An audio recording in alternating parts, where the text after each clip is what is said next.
When I was a little girl, my parents took me to visit my grandmother. She lived in a little village in the countryside. Her cottage was very small and there was only one bedroom. My grandmother slept in one bed.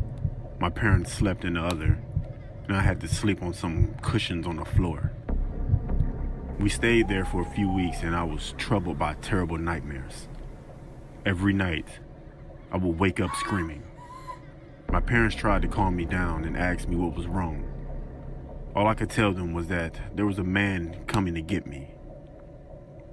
I can still remember the cause of my terror. Every night, I saw a shadowy figure emerge from behind the curtains in the corner of the room. He was a pitch black man. All I could make out was his silhouette. He was tall and he was hairy.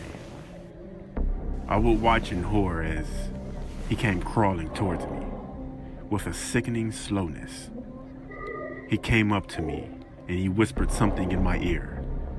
And just as I was about to scream, he would place a finger against his lips and whisper, "Shush, shush, shush."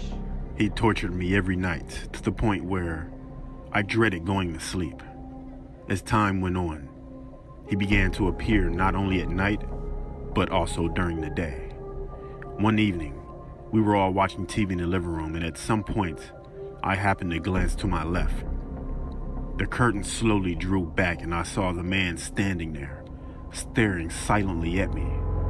He raised his hand, put his finger to his lips and whispered, "Shush, shush, shush." I let out a horrified scream and immediately told my mother what I had seen. She got up and went over to the curtains, pulling them back and forth, showing me that there was nothing there. But of course, by then, he had already disappeared. When the holiday was over, we went back to our apartment in the city and the nightmares stopped. After that, my grandmother would always come visit us. So we never went to her cottage on a vacation again. As time went on, I stopped thinking about the man and eventually forgot about him altogether. One summer, when I was 13 years old and my little brother was 5 years old, we went to stay with my grandmother again. My parents were in the kitchen, having a cup of tea with my grandmother. They asked me to get my little brother ready for bed. When I was preparing a mattress on the floor for both of us to sleep on, my little brother was sitting on one of the beds.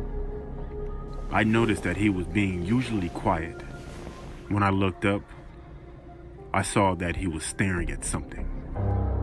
"What's wrong?" I asked. Then suddenly he jerked his head around and looked at me, his eyes wide with fear. He looked at me, pointing at the curtains. The shush-shush man is standing there. Needless to say, my brother and I spent the night sleeping in the kitchen, and we never went to visit my grandmother's cottage again.